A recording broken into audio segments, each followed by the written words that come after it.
ओम नमः शिवाय। ಭಾರತ್ ಮಾತಾ ಶಿವಶಕ್ತಿ ಅವತಾರ್ ಸತ್ಯ ಗೀತಾ ಮುರಳಿ. ಓಂ. ಪಿತಾಶ್ರೀ ಶಿವ ತಂದೆಯ ನೆನಪಿದೆ. ಮುರಳಿಯ ದಿನಾಂಕ 20-2-2026. ಪ್ರಾತಃ ಕ್ಲಾಸ್. Revise course 29/9/1968. ಓಂ ನಮಃ ಶಿವಾಯ. ಮಧುರ ಮಕ್ಕಳೇ, ತಂದೆ ಎಷ್ಟು ಪ್ರೀತಿಯಿಂದ ಮಕ್ಕಳಿಗೆ ತಿಳಿಸಿಕೊಡುತ್ತಾರೆ. ಮಧುರಾತಿ ಮಧುರ ಮಕ್ಕಳೇ, ತಂದೆಯನ್ನು ಮರೆಯಬೇಡಿ, ಆಸ್ತಿಯನ್ನು ಮರೆಯಬೇಡಿ. ಯಾವುದೇ ಕಾರಣಕ್ಕೂ ಮುನಿಸಿಕೊಂಡು ಶಿಕ್ಷಣವನ್ನು ಬಿಡಬಾರದು. ತಂದೆ ಓದಿಸುತ್ತಿದ್ದಾರೆ ಎಂದು ತಿಳಿದುಕೊಂಡಿದ್ದೀರಲ್ಲವೇ? ತಂದೆಯನ್ನು ನೆನಪು ಮಾಡುವುದನ್ನು ಮರೆಯಬೇಡಿ. ಸತೋಪ್ರಧಾನರಾಗಲು ಬೇರೆ ಯಾವುದೇ ದಾರಿಯಿಲ್ಲ. ಓಂ ನಮಃ ಶಿವಾಯ. ಅಬು ಎಲ್ಲಕ್ಕಿಂತ ದೊಡ್ಡ ತೀರ್ಥಕ್ಷೇತ್ರವಾಗಿದೆ. ದಿಲ್ವಾಡ ಮಂದಿರ ಕೂಡ ಇಲ್ಲಿಯೇ ಇದೆ. ಆದಿದೇವನನ್ನು ಮಹಾವೀರ ಎಂದು ತಿಳಿದುಕೊಂಡಿದ್ದಾರೆ. ಆದರೆ ಅವರನ್ನು ಹಾಗೆ ಮಾಡಿದವರು ಯಾರು? ಶಿವಬಾಬನೇ ಮಾಡಿದ್ದಾರಲ್ಲವೇ? ಅವರ ಬಗ್ಗೆ ತಿಳಿದುಕೊಂಡೇ ಇಲ್ಲ. ಈಗ ನೀವು ತಿಳಿಸಬಹುದು, ದಿಲ್ವಾಡ ಮಂದಿರ ಯಾರ ಯಾದಗಾರಾಗಿದೆ ಎಂದು. ಅಬುವಿಗೆ ಬನ್ನಿ ಎಂದು ಹೇಳಿ. ಆಗ ನಾವು ನಿಮಗೆ ಯಾರು ಸ್ವರ್ಗ ಸ್ಥಾಪನೆ ಮಾಡಿ ಹೋಗಿದ್ದಾರೋ ಅವರ ಯಾದಗಾರನ್ನು ತೋರಿಸುತ್ತೇವೆ. ಸ್ವರ್ಗ ಮೇಲಿದೆ ಮತ್ತು ಕೆಳಗೆ ತಪಸ್ಸು ಮಾಡುತ್ತಿದ್ದಾರೆ. ಅದನ್ನೇ ರಾಜಯೋಗ ಎಂದು ಕರೆಯಲಾಗುತ್ತದೆ. ಇದು ಸಂಪೂರ್ಣ ಅಕ್ಯುರೇಟ್ ಯಾದಗಾರ್ ಆಗಿದೆ. ತೋರಿಸುವುದಾದರೆ ಅದರ ಮಾಡೆಲನ್ನೇ ತೋರಿಸುತ್ತಾರೆ. ದೊಡ್ಡದಾಗಿ ಮಾಡಲು ಸಾಧ್ಯವಿಲ್ಲ. ಈಗ ನೀವು ತಿಳಿದುಕೊಂಡಿದ್ದೀರಿ ಈ ಶಿಕ್ಷಣವನ್ನು ಎಲ್ಲಿಂದ ಪಡೆಯುತ್ತಾರೆ ಎಂದು. ತಂದೆಯಿಂದ. ತಂದೆ ಎಲ್ಲಿದ್ದಾರೆ? ಮಧುಬನದಲ್ಲಿದ್ದಾರೆ ಎಂದು ಹೇಳುತ್ತಾರೆ. ಇದಕ್ಕೆ ಮಧುಬನ ಎಂದು ಕರೆಯಲಾಗುತ್ತದೆ. ಭಕ್ತಿ ಮಾರ್ಗದಲ್ಲಿ ಮಧುಬನದ ಯಾತ್ರೆ ಮಾಡುತ್ತಿರುತ್ತಾರೆ. ಎಲ್ಲಕ್ಕಿಂತ ಶ್ರೇಷ್ಠ ಯಾತ್ರೆ ಇದಾಗಿದೆ. ನಿಮಗೆ ಸಂಪೂರ್ಣ ತಿಳುವಳಿಕೆ ಇದೆ. ಇದು ಅಕ್ಯುರೇಟ್ ಯಾದಗಾರ್ ಆಗಿದೆ ಎಂದು ನೀವು ತಿಳಿದುಕೊಂಡಿದ್ದೀರಿ. ಭಾರತದ ಪ್ರಾಚೀನ ರಾಜಯೋಗವನ್ನು ಯಾರು ಕಲಿಸಿಕೊಟ್ಟರು ಎನ್ನುವುದನ್ನು ನೀವು ಹೇಳಬಹುದು. ಅಬುವಿನ ಮಹಿಮೆಯನ್ನು ನೀವು ತುಂಬ ಹೆಚ್ಚಿಸಬಹುದು. ಇಲ್ಲಿ ನಿಮ್ಮದು ಬಹಳ ಒಳ್ಳೆಯ ಮ್ಯೂಸಿಯಂ ಆಗಬೇಕು. ಪ್ರಯತ್ನ ನಡೆಯುತ್ತಿದೆ. ನಾವು ಸ್ಥಾಪನೆ ಮಾಡುತ್ತಿದ್ದೇವೆ ಎಂದು ಮಕ್ಕಳಾದ ನಿಮಗೆ ಗೊತ್ತಿದೆ. ಇದರ ಯಾದಗಾರ್ ಭಕ್ತಿ ಮಾರ್ಗದಲ್ಲಿ ನಿರ್ಮಾಣವಾಗಿದೆ. ಅದು ನಿಂತಿದೆ. ನಾವೇ ಪೂಜ್ಯರಾಗಿದ್ದೆವು, ನಂತರ ಪೂಜಾರಿಗಳಾದೆವು, ಮತ್ತೆ ಈಗ ಪೂಜ್ಯರಾಗುತ್ತಿದ್ದೇವೆ. ನಾವು ಪೂಜ್ಯ ಸೂರ್ಯವಂಶಿ ಚಂದ್ರವಂಶಿಗಳಾಗಿದ್ದೆವು, ನಂತರ ವೈಶ್ಯವಂಶಿ ಶೂದ್ರವಂಶಿಗಳಾದೆವು, ಮತ್ತೆ ಈಗ ಬ್ರಾಹ್ಮಣರಾಗಿದ್ದೇವೆ. ವಿರಾಟ ರೂಪವನ್ನು ತೋರಿಸುತ್ತಾರೆ. ಕೇವಲ ಅದರಲ್ಲಿ ಶಿವಬಾಬನನ್ನು ತೋರಿಸುವುದಿಲ್ಲ. ಈ ಎಲ್ಲ ವಿಷಯಗಳು ಬುದ್ಧಿಯಲ್ಲಿದ್ದರೆ ತುಂಬ ಖುಷಿಯಾಗುತ್ತೀರಿ. ಭಗವಂತ ನಮಗೆ ರಾಜಯೋಗ ಕಲಿಸಿ ವಿಶ್ವದ ರಾಜ್ಯಭಾರ ಕೊಡುತ್ತಾರೆ. ಶಿವ ಜಯಂತಿಯೂ ಇದೆ. ಶಿವರಾತ್ರಿಯ ಅರ್ಥವನ್ನು ತಿಳಿದುಕೊಂಡಿಲ್ಲ. ಶಿವ ಜಯಂತಿ ಎಂದು ಹೇಳಲು ಸಾಧ್ಯವಿಲ್ಲ. ಏಕೆಂದರೆ ತಂದೆ ಮನುಷ್ಯ ಶರೀರವನ್ನು ತೆಗೆದುಕೊಳ್ಳುವುದಿಲ್ಲ. ತಂದೆ ಹೇಳುತ್ತಾರೆ, ಯಾವಾಗ ಭಕ್ತಿಯಿಂದ ಘೋರವಾದ ಕತ್ತಲು ಆವರಿಸುತ್ತದೆಯೋ ಆಗ ನಾನು ಕಲ್ಪದ ಸಂಗಮ ಯುಗದಲ್ಲಿ ಬರುತ್ತೇನೆ. ನನಗೆ ತುಂಬ ನಿಂದನೆ ಮಾಡುತ್ತಾರೆ. ಈಗ ನೀವು ಹೇಳುತ್ತೀರಿ, ಹೌದು, ಅಸುರಿ ಮತದಂತೆ ನಾವು ನಮ್ಮ ಅತ್ಯಂತ ಪ್ರಿಯವಾದ ತಂದೆಗೆ ಕಚ್ಚಾವತಾರ, ಮಚ್ಚಾವತಾರ, ವರಹ ಅವತಾರ ಎಂದು ಹೇಳಿದ್ದೇವೆ. ಈಗ ನಾಯಿ, ಬೆಕ್ಕು ಎಲ್ಲದರಲ್ಲೂ ಸೇರಿಸಿದ್ದಾರೆ. ಇವರಿಗೆ 100% ಇನ್ಸಾಲ್ವೆಂಟ್, ದಿವಾಳಿಗಳು ಎಂದು ಹೇಳಲಾಗುತ್ತದೆ. ಕವಡೆ ಸಮಾನ ಎಂದು ಕರೆಯಲಾಗುತ್ತದೆ. ನಂತರ 100% ಸಾಲ್ವೆಂಟ್ ಅಂದರೆ ಸಂಪನ್ನರು, ವಜ್ರ ಸಮಾನರಾಗುತ್ತಾರೆ.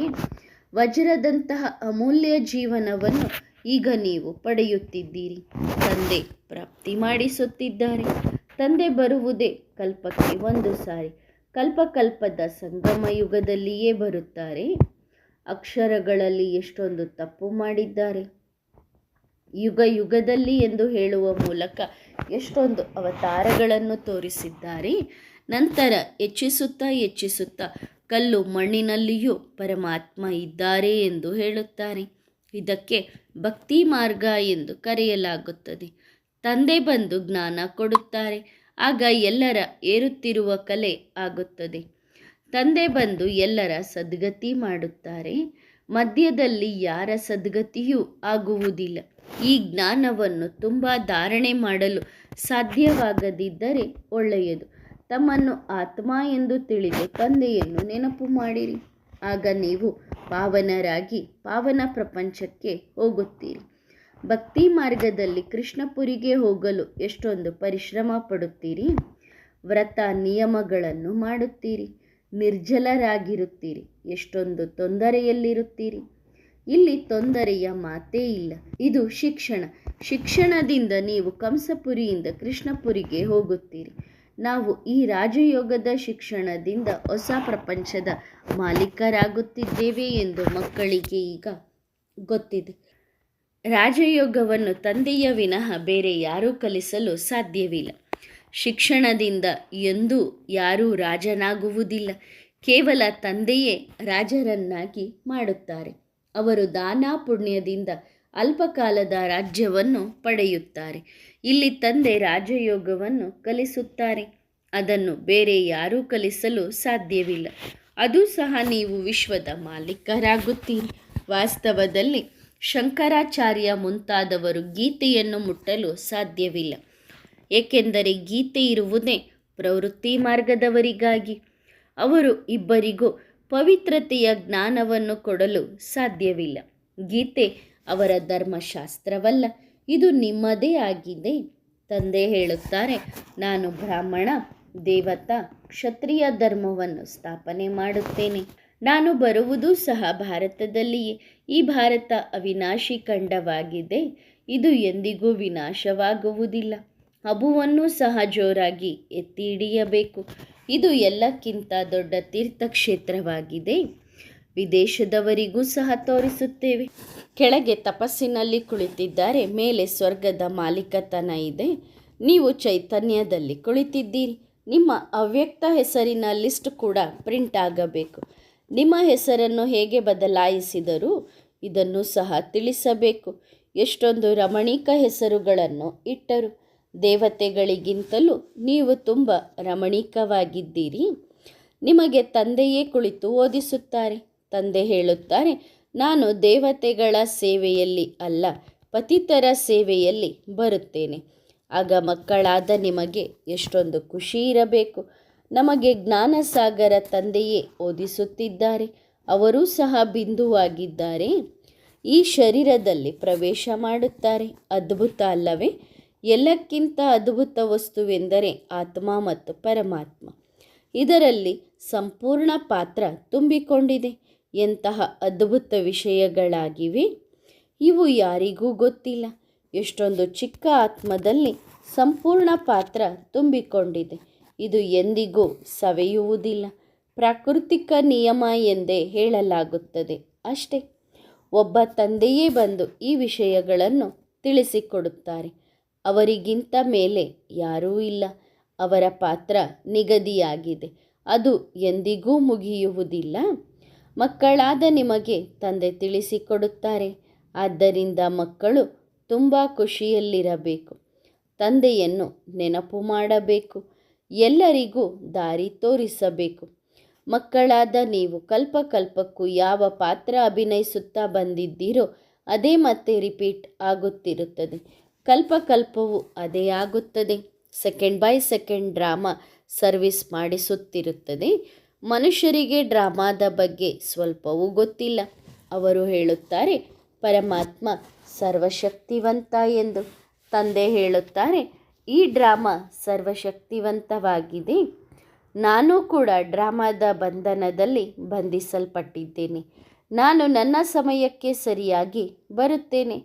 ನೀವು ಇಲ್ಲಿ ಲೇಟಾಗಿಯೂ ಬರುತ್ತೀರಿ. ನಾನು ಸಂಪೂರ್ಣ ಅಕ್ಯುರೇಟ್ ಸಮಯಕ್ಕೆ ಬರುತ್ತೇನೆ.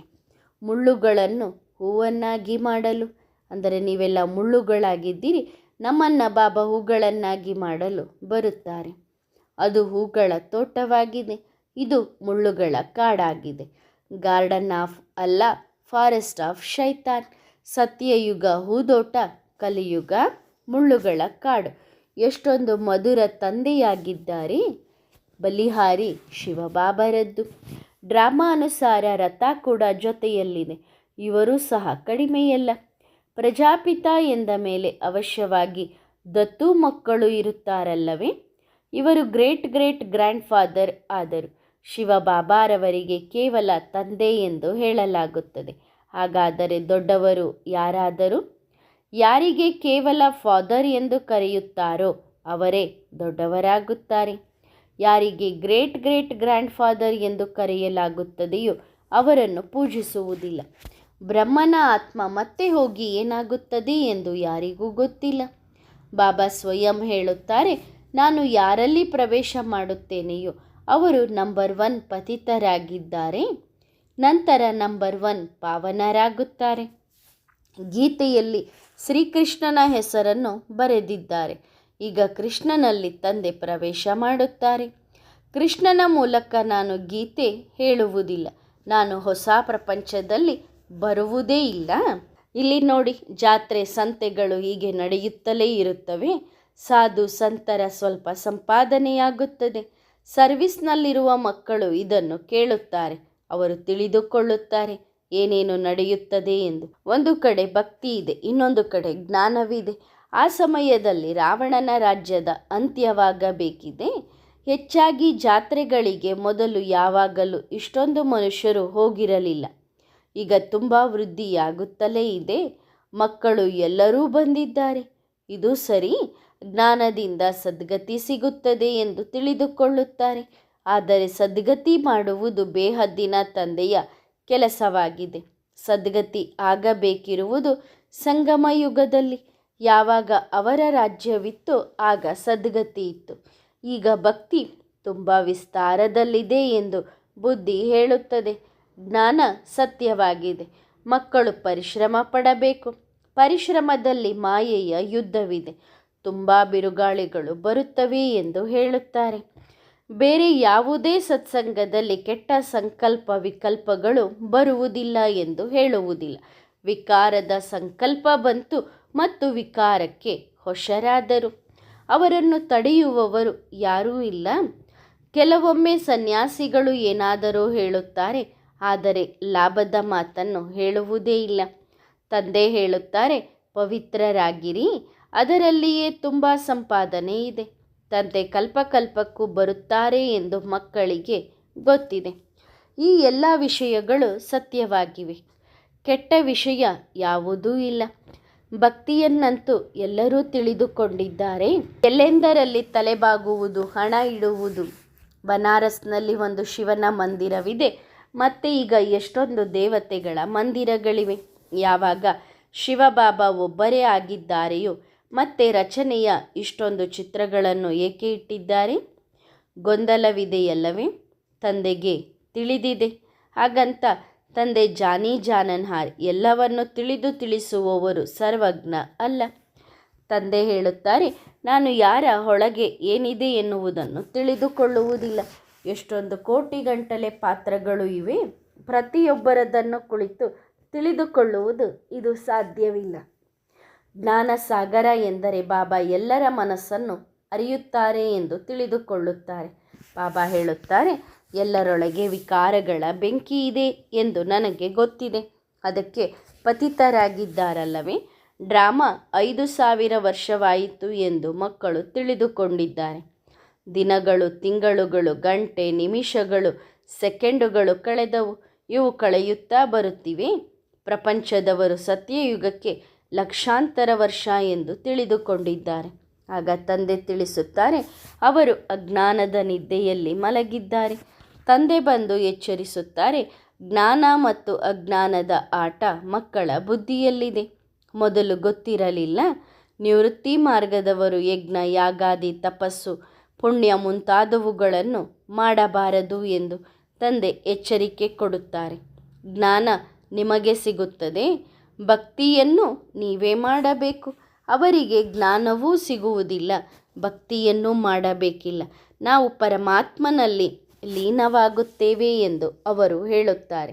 ಇಲ್ಲಿಗೆ 5000 ವರ್ಷಗಳ ಮೊದಲು ದೇವಿ ದೇವತೆಗಳ ರಾಜ್ಯವಿತ್ತು ಎಂದು ಮಕ್ಕಳಾದ ನಿಮಗೆ ಗೊತ್ತಿದೆ. ಈಗ ಅಂತ್ಯದಲ್ಲಿ ಎಲ್ಲರೂ ಧರ್ಮಭ್ರಷ್ಟರಾಗಿದ್ದೀರಿ, ತಮೋಪ್ರಧಾನರಾಗಿದ್ದೀರಿ. ಸರ್ವರ ಸದ್ಗತಿ ದಾತ ಒಬ್ಬ ತಂದೆಯೇ ಆಗಿದ್ದಾರೆ ಎಂದು ಹೇಳುತ್ತಾರೆ. ಆ ಸಾಧುಗಳ ಉದ್ಧಾರ ಮಾಡಲು ಸಹ ನಾನು ಬರಬೇಕಾಗುತ್ತದೆ. ಸ್ತ್ರೀ ಪುರುಷ ಇಬ್ಬರೂ ಜೊತೆಗಿದ್ದು ನಿರ್ವಿಕಾರಿಗಳಾಗುವುದು ಇದು ಸಾಧ್ಯವಿಲ್ಲ ಎಂದು ಅವರು ಹೇಳುತ್ತಾರೆ. ಕಾಮವಿಕಾರವನ್ನು ಗೆದ್ದರೆ ಜಗಜ್ಜೀತಾಗುತ್ತೀರಿ ಎಂದು ತಂದೆ ಹೇಳುತ್ತಾರೆ ಎಂದು ಅವರ ಬುದ್ಧಿಯಲ್ಲಿ ಬರುವುದಿಲ್ಲ. ಈ ಲಕ್ಷ್ಮೀನಾರಾಯಣರು ಜಗಜ್ಜೀತಾಗಿದ್ದಾರಲ್ಲವೇ? ಅವಶ್ಯವಾಗಿ ತಂದೆಯೇ ಮಾಡಿದರು. ತಂದೆ ಹೇಳುತ್ತಾರೆ, ನಾನು ಪ್ರತಿ ಕಲ್ಪದ ಸಂಗಮ ಯುಗದಲ್ಲಿಯೇ ಬರುತ್ತೇನೆ. ಸ್ವರ್ಗ ಕಳೆದು ಹೋಗಿದೆ ಎಂದು ನೀವು ತಿಳಿದುಕೊಂಡಿದ್ದೀರಿ. ಇದನ್ನು ಎಲ್ಲರೂ ತಿಳಿದುಕೊಂಡಿದ್ದಾರೆ. ಆದರೆ ಸ್ವರ್ಗ ಕಳೆದು ಹೋಗಿ ಎಷ್ಟು ಸಮಯವಾಯಿತು ಎಂದು ಇದನ್ನು ತಿಳಿದುಕೊಂಡಿಲ್ಲ. ಚಿತ್ರ ಪ್ರದರ್ಶನ ಮುಂತಾದವುಗಳಲ್ಲೂ ತುಂಬ ಜನ ಬರುತ್ತಾರೆ. ಆದರೆ ಯಾರೂ ತಿಳಿದುಕೊಳ್ಳುವುದಿಲ್ಲ. ಯಾರು ತಿಳಿದುಕೊಳ್ಳುತ್ತಾರೆಯೋ ಅವರು ನಮ್ಮ ಕುಲದವರು ಎಂದು ತಿಳಿದುಕೊಳ್ಳಲಾಗುತ್ತದೆ. ಯಾರಾದರೂ ಕೋಪ ಮಾಡಿಕೊಂಡರೆ ಸದಾ ಮುಗುಳ್ನಗುತ್ತಿರಬೇಕು. ನಂತರ ಅವರ ಮೇಲೆ ಹೂವಿನ ಮಳೆ ಸುರಿಸಬೇಕು. ಕೋಪದ ಜೊತೆ ಕೋಪ ಮಾಡುವುದರಿಂದ ಕಲಹ ಉಂಟಾಗುತ್ತದೆ. ಮಕ್ಕಳಾದ ನೀವು ಸದಾ ಮುಗುಳ್ನಗುತ್ತಿರಿ. ಆದಷ್ಟು ಮುಖ ಹರ್ಷಿತವಾಗಿರಲಿ. ನಾವು ಬೇಹದ್ದಿನ ತಂದೆಯ ಮಕ್ಕಳಾಗಿದ್ದೇವೆ. ಈ ವಿಷಯಗಳನ್ನು ತಂದೆಯ ವಿನಃ ಬೇರೆ ಯಾರೂ ತಿಳಿಸಲು ಸಾಧ್ಯವಿಲ್ಲ ಎಂದು ಈಗ ತಿಳಿದುಕೊಂಡಿದ್ದೀರಿ. ಪಕ್ಕಾ ನಿಶ್ಚಯವಿರಬೇಕು. ಆದರೆ ನೀವು ಅವರೆಲ್ಲರ ಫೋಟೋ ಇಟ್ಟುಕೊಳ್ಳಿರಿ. ನಂತರ 6 ತಿಂಗಳ ನಂತರ ನೋಡಿದರೆ ಯಾರನ್ನಾದರೂ ಮಾಯೆ ಕೊಂದು ಹಾಕಿರುತ್ತದೆ. ತುಂಬ ಒಳ್ಳೆಯ ಫಸ್ಟ್ ಕ್ಲಾಸ್ ಕುಮಾರಿಯರಿದ್ದರೂ ಅವರನ್ನೂ ಸಹ ಮಾಯೆ ನುಂಗಿ ಹಾಕಿತು. ಗಜೇಂದ್ರನನ್ನು ಮೊಸಳೆ ತಿಂದಿತು ಎಂಬ ಗಾಯನವಿದೆಯಲ್ಲವೇ? ಯಾರನ್ನಾದರೂ ಪರಿವರ್ತನೆ ಮಾಡಲು ಶುರು ಮಾಡಿದರೆ, ಅಂದರೆ ಶೂದ್ರರಿಂದ ಬ್ರಾಹ್ಮಣರನ್ನಾಗಿ ಮಾಡಲು ತುಂಬ ಪರಿಶ್ರಮ ಪಡಬೇಕಾಗುತ್ತದೆ ಎಂದು ಬಾಬಾರವರಿಗೆ ಗೊತ್ತಿದೆ. ಭ್ರಮರಿಯ ಉದಾಹರಣೆಯೂ ಇದೆಯಲ್ಲವೇ? ನೀವು ಇಬ್ಬರಿಗೂ ಜೇಂಕರಿಸಿ ನಿಮ್ಮ ಸಮಾನ ಮಾಡಿಕೊಳ್ಳುತ್ತೀರಿ. ನೀವು ಬ್ರಾಹ್ಮಣರು ಈ ರೀತಿ ಮಾಡುತ್ತೀರಿ. ಈಗ ನೀವು ಸತ್ಯವಾದ ವೈಷ್ಣವರು, ಅವರು ಸುಳ್ಳು ವೈಷ್ಣವರು. ನೀವು ಡಬಲ್ ಅಹಿಂಸಕರು, ಅವರು ಸಿಂಗಲ್ ಅಹಿಂಸಕರು. ಕಾಮ ಮಹಾಶತ್ರುವಾಗಿದೆ ಎಂದು ತಂದೆ ತಿಳಿಸುತ್ತಾರೆ. ಒಬ್ಬರಿಗೊಬ್ಬರು ಕಾಮಕಟಾರಿಯನ್ನು ನಡೆಸಬಾರದು. ಅಲ್ಲಿ ಹಿಂಸೆ ದುಃಖದ ಮಾತೇ ಇಲ್ಲ. ಮಗು ಜನ್ಮ ಪಡೆದರೆ ಯಾವುದೇ ದುಃಖವಿರುವುದಿಲ್ಲ. ತಂದೆ ಎಷ್ಟು ಪ್ರೀತಿಯಿಂದ ಮಕ್ಕಳಿಗೆ ತಿಳಿಸುತ್ತಾರೆ. ಮಧುರಾತಿ ಮಧುರ ಮಕ್ಕಳೇ, ತಂದೆಯನ್ನು ಮರೆಯಬೇಡಿ, ಆಸ್ತಿಯನ್ನು ಮರೆಯಬೇಡಿ. ಯಾವುದೇ ಕಾರಣಕ್ಕೂ ಮುನಿಸಿಕೊಂಡು ಶಿಕ್ಷಣವನ್ನು ಬಿಡಬಾರದು. ತಂದೆ ಓದಿಸುತ್ತಿದ್ದಾರೆ ಎಂದು ತಿಳಿದುಕೊಂಡಿದ್ದೀರಲ್ಲವೇ? ತಂದೆಯನ್ನು ನೆನಪು ಮಾಡುವುದನ್ನು ಮರೆಯಬೇಡಿ. ಸತೋಪ್ರಧಾನರಾಗಲು ಬೇರೆ ಯಾವುದೇ ದಾರಿಯಿಲ್ಲ. ತಂದೆಗೆ ಜಾದುಗಾರ್ ಎಂದು ಕರೆಯುತ್ತಾರೆ. ನೋಡುತ್ತಿದ್ದೀರಲ್ಲವೇ ಹೇಗೆ ಸ್ವರ್ಗ ಸ್ಥಾಪನೆ ಮಾಡುತ್ತಿದ್ದಾರೆ? ಎಲ್ಲಕ್ಕಿಂತ ದೊಡ್ಡ ಜಾದುಗಾರ್ ಇವರಾಗಿದ್ದಾರೆ. ಮಕ್ಕಳಾದ ನೀವು ಸಹ ಜಾದುಗಾರರಲ್ಲವೇ? ಮುಂದಿನ ಜನ್ಮದಲ್ಲಿ ವಿಶ್ವದ ಮಾಲೀಕರಾಗುತ್ತೀರಿ. ಶಿಕ್ಷಣ ಸಂಪೂರ್ಣ ಸಹಜವಾಗಿದೆ. ಆ ಜಾದುಗಾರರು ಬಹಳ ಜನ ನೋಡಿದ್ದೀರಿ. ಚೀನೀ ಜನರು ಬರುತ್ತಿದ್ದರು, ತುಂಬ ಜಾದು ತೋರಿಸುತ್ತಿದ್ದರು. ಎಲ್ಲೆಲ್ಲಿ ಸರ್ವಿಸ್ ಮಾಡುತ್ತಾರೋ ಅಲ್ಲಿ ಪ್ರಜೆಗಳು ಬಹಳಷ್ಟು ತಯಾರಾಗುತ್ತಾರೆ. ತಂದೆಯ ಪರಿಚಯ ಕೊಡುವುದು ಇದು ಸಹ ಜಾದುಗಾರಿಯಾಗಿದೆ. ಸ್ವಲ್ಪ ತಿಳಿದುಕೊಂಡರೂ ಸಹ ಆ ಜ್ಞಾನ ವಿನಾಶವಾಗುವುದಿಲ್ಲ. ಅವರಂತಹ ಜಾದುಗಾರಿಯನ್ನು ಯಾರೂ ಮಾಡಲು ಸಾಧ್ಯವಿಲ್ಲ ಎಂದು ಮಕ್ಕಳಿಗೆ ಗೊತ್ತಿದೆ. ಅವರಿಂದ ತುಂಬ ಸಂಪತ್ತು ಸಿಗುತ್ತದೆ, ಸಂಪಾದನೆಯಾಗುತ್ತದೆ. ಸುಖ, ಶಾಂತಿ, ಆನಂದವಿದೆ, ಅಪಾರವಾಗಿದೆ. ನಾವು ರಾವಣನ ರಾಜ್ಯದಲ್ಲಿ ತುಂಬ ದುಃಖ ಅನುಭವಿಸಿದ್ದೇವೆ ಎಂದು ಮಕ್ಕಳಿಗೆ ಗೊತ್ತಾಗಿದೆ. ಜನ್ಮಾಂತರಗಳಲ್ಲಿ ತುಂಬ ಪಾಪ ಮಾಡಿದ್ದೇವೆ. ಇಂತಹ ಪಾಪಗಳನ್ನು ಮಾಡಿದ್ದೇವೆ ಎಂಬ ಭಾವನೆ ಮಕ್ಕಳಿಗೆ ಬರುತ್ತದೆ. ತಂದೆ ಬಂದು ಪಾವನರನ್ನಾಗಿ ಮಾಡಿ ಎಂದು ಇಡೀ ಪ್ರಪಂಚ ಕೂಗಿಕೊಳ್ಳುತ್ತದೆ. ತಂದೆಯದ್ದೇ ಮಹಿಮೆಯಾಗಿದೆ. ಗಾಯನ ಮಾಡುತ್ತಾರಲ್ಲವೇ, ಹೇ ಶಿವಬಾಬಾ, ನಿನ್ನ ಇಚ್ಛೆಯಂತೆ ಎಲ್ಲರಿಗೂ ಒಳ್ಳೆಯದಾಗಲಿ. ಎಲ್ಲರ ಸದ್ಗತಿ ಮಾಡುವವರು ತಂದೆಯೇ ಆಗಿದ್ದಾರೆ. ತಂದೆಯೇ ಸ್ವರ್ಗದ ರಚನೆಯನ್ನು ರಚಿಸುತ್ತಾರೆ. ಶಿವರಾತ್ರಿಯನ್ನು ಆಚರಿಸುತ್ತಾರಲ್ಲವೇ? ಕೃಷ್ಣನ ರಾತ್ರಿಯನ್ನು ಆಚರಿಸುತ್ತಾರೆ. ಆದರೆ ಅವರು ಪುನರ್ಜನ್ಮ ತೆಗೆದುಕೊಳ್ಳುತ್ತಾರೆ. ಶಿವನು ಪುನರ್ಜನ್ಮ ತೆಗೆದುಕೊಳ್ಳುವುದಿಲ್ಲ. ಅದರಲ್ಲಿಯೇ ಗೊಂದಲ ಉಂಟಾಗಿದೆ. ಕೃಷ್ಣನ ರಾತ್ರಿ ಎಂದರೆ ರಾತ್ರಿ ಜನ್ಮ ಪಡೆದರು ಎಂದು ತಿಳಿದುಕೊಳ್ಳುತ್ತಾರೆ. ಶಿವನು ಮತ್ತೆ ಹೇಗೆ ಜನ್ಮ ಪಡೆದರು ಎಂದು ಯಾರಿಗೂ ಅರ್ಥವಾಗುವುದಿಲ್ಲ. ನಾನು ಅನೇಕ ಜನ್ಮಗಳ ಅಂತ್ಯದ ಜನ್ಮದಲ್ಲಿ ಅವರಲ್ಲಿ ಪ್ರವೇಶ ಮಾಡುತ್ತೇನೆ ಎಂದು ಗೀತೆಯಲ್ಲಿ ಇದೆ. ಇವರು ತಮ್ಮ ಜನ್ಮಗಳ ಬಗ್ಗೆ ತಿಳಿದುಕೊಂಡಿಲ್ಲ. 84 ಜನ್ಮಗಳ ಲೆಕ್ಕಾಚಾರವನ್ನು ನಿಮಗೆ ತಿಳಿಸುತ್ತಾರೆ. ತಿಳಿಸಿಕೊಡುವ ಮುಖ್ಯ ವಿಷಯಗಳನ್ನು ದೊಡ್ಡ ದೊಡ್ಡ ಅಕ್ಷರಗಳಲ್ಲಿ ಬರೆದಿಡಿ. ಆಗ ದೂರದಿಂದಲೂ ನೋಡಬಹುದು. ಪಾಂಡವರ ಚಿತ್ರಗಳನ್ನು ನೋಡಿ ಎಷ್ಟೊಂದು ದೊಡ್ಡದಾಗಿ ಮಾಡುತ್ತಾರೆ. ಇಷ್ಟೊಂದು ದೊಡ್ಡದಾಗಿ ಮನುಷ್ಯರು ಇರುವುದೇ ಇಲ್ಲ. ಮನುಷ್ಯರಿಗೆ ಬಾಲ ಅಥವಾ ಇಷ್ಟೊಂದು ಭುಜಗಳು ಇರುವುದೇ ಇಲ್ಲ. ಇದೆಲ್ಲವೂ ಭಕ್ತಿ ಮಾರ್ಗವಾಗಿದೆ. ಅಂಧಶ್ರದ್ಧೆಯಿಂದ ಎಲ್ಲವನ್ನೂ ಮಾಡುತ್ತಿರುತ್ತಾರೆ. ದೇವಿಯರ ಪೂಜೆಗೆ ಎಷ್ಟು ಖರ್ಚಾಗುತ್ತಿರಬಹುದು? ಮೊದಲು ಲಕ್ಷಾಂತರ ರೂಪಾಯಿ ಖರ್ಚು ಮಾಡುತ್ತಿದ್ದರು. ಮಾಡಿದರು, ಪೂಜೆ ಮಾಡಿ ತಿನ್ನಿಸಿ ಕುಡಿಸಿದರು. ನಂತರ ಆ ಮೂರ್ತಿಯನ್ನು ಮುಳುಗಿಸಿಬಿಟ್ಟರು. ಆದ್ದರಿಂದ ಕುರುಡನ ಮಕ್ಕಳು ಕುರುಡರು ಎಂದು ಹೇಳಲಾಗುತ್ತದೆ. ಅವರು ಏನು ತಿಳಿದುಕೊಂಡಿಲ್ಲ. ಆತ್ಮದ ಬುದ್ಧಿ ಸಂಪೂರ್ಣ ಲಾಕ್ ಆಗುತ್ತದೆ. ಆದ್ದರಿಂದ ಕಲ್ಲು ಬುದ್ಧಿ ಎಂದು ಕರೆಯಲಾಗುತ್ತದೆ. ದೇವತೆಗಳು ಪಾರಸ ಬುದ್ಧಿಯವರಾಗಿದ್ದಾರೆ. ಈಗ ನಿಮಗೆ ಎಷ್ಟು ಸಹಜ ರೀತಿಯಲ್ಲಿ ತಿಳಿಸಲಾಗುತ್ತದೆ. ಇದು ಅಪವಿತ್ರ ಪ್ರಪಂಚ, ಅದು ಪವಿತ್ರ ಪ್ರಪಂಚ. ಆದರೂ ಕೋತಿ ಬುದ್ಧಿಯವರು ಸಂಪೂರ್ಣ ತಿಳಿದುಕೊಳ್ಳುವುದೇ ಇಲ್ಲ. ಮುಖ ಮನುಷ್ಯರದ್ದು, ಗುಣ ಅಥವಾ ನಡವಳಿಕೆ ಕೋತಿಯದ್ದಾಗಿದೆ. ಸತ್ಯಯುಗದಲ್ಲಿ ನಡವಳಿಕೆ ದೇವತೆಗಳದ್ದಾಗಿರುತ್ತದೆ. ಇಲ್ಲಿ ಕೋತಿ ಸಮಾನ ಇದ್ದಾರೆ. ತಂದೆ ಬಂದು ಕೋತಿಗಳ ಸೈನ್ಯವನ್ನು ತೆಗೆದುಕೊಂಡು ಎಲ್ಲರನ್ನೂ ಇಲ್ಲಿಂದ ಬಿಡಿಸುತ್ತಾರೆ. ಜ್ಞಾನ ಕೊಟ್ಟು ರಾವಣನಿಂದ ಬಿಡಿಸುತ್ತಾರೆ. ಬಾಕಿ ಕೋತಿಗಳು ಮುಂತಾದವುಗಳ ಮಾತೇನಿಲ್ಲ. ಈಗ ಮಕ್ಕಳಾದ ನೀವು ಸಹ ಜ್ಞಾನಪೂರ್ಣ ಆಗುತ್ತೀರಿ. ಎಲ್ಲರಿಗೂ ಜ್ಞಾನಪೂರ್ಣ ಎಂದು ಹೇಳುವುದಿಲ್ಲ. ನಾವು ಹೊಸ ಪ್ರಪಂಚಕ್ಕಾಗಿ ಓದುತ್ತಿದ್ದೇವೆ ಎಂದು ಮಕ್ಕಳಾದ ನಿಮಗೆ ಗೊತ್ತಿದೆ. ದಿನ ಪ್ರತಿದಿನ ವೃದ್ಧಿಯಾಗುತ್ತಲೇ ಇರುತ್ತದೆ. ತುಂಬ ಜನ ಆದರೆ ತುಂಬ ಜನ ಕೇಳುತ್ತಾರೆ. ಒಳ್ಳೆಯದು. ಮಧುರಾತಿ ಮಧುರ ಸಿಕ್ಕಿಲ್ಲದೆ ಆತ್ಮಿಕ ಮಕ್ಕಳಿಗೆ ಆತ್ಮಿಕ ಬಾಪ್ ದಾದಾರವರ ನೆನಪು, ಪ್ರೀತಿ, ಗುಡ್ ಮಾರ್ನಿಂಗ್. ಮಕ್ಕಳಿಗೆ ನಮಸ್ತೆ, ಅದು ಸಹ ಅರ್ಥಸಹಿತವಾಗಿ ನಮಸ್ತೆ. ಆತ್ಮಿಕ ಮಕ್ಕಳು ಆತ್ಮಿಕ ತಂದೆಗೆ ಮಾಡುವ ನೆನಪು, ಪ್ರೀತಿ ಮತ್ತು ನಮಸ್ತೆ ನಮಸ್ತೆ ನಮಸ್ತೆ. ಧನ್ಯವಾದ ಬಾಬಾ, ಶುಕ್ರಿಯ. ವರದಾನ: ಆಕರ್ಷಣಾ ಮೂರ್ತಿ ಭವ. ವರ್ತಮಾನ ಸಮಯದಲ್ಲಿ ಸೇವೆಯಲ್ಲಿ ಪರ್ಸ್ನಾಲಿಟಿ ಬೇಕು. ಪರ್ಸ್ನಾಲಿಟಿ ಮನುಷ್ಯರನ್ನು ತನ್ನ ಕಡೆಗೆ ಆಕರ್ಷಿಸುತ್ತದೆ. ಯಾವುದು ಪವಿತ್ರತೆಯ ಪರ್ಸ್ನಾಲಿಟಿ ಇದೆ, ಎಷ್ಟೆಷ್ಟು ಪವಿತ್ರತೆಯ ಪರ್ಸ್ನಾಲಿಟಿ ಇರುತ್ತದೆಯೋ ಸ್ವಯಂ ಚಾಲಿತವಾಗಿಯೇ ದೊಡ್ಡ ದೊಡ್ಡ ಜನರ ಮತ್ತು ಸರ್ವರ ತಲೆಬಾಗುವಂತೆ ಮಾಡುತ್ತದೆ. ಪ್ರಾಕ್ಟಿಕಲ್ ಜೀವನದಲ್ಲಿ ಪ್ಯೂರಿಟಿಯ ಪರ್ಸ್ನಾಲಿಟಿ ಬೇಕು. ಆಗಲೇ ಎಲ್ಲರೂ ಆಕರ್ಷಿತರಾಗುತ್ತಾರೆ. ಒಳ್ಳೆಯದು. ಓಂ ನಮಃ ಶಿವಾಯ.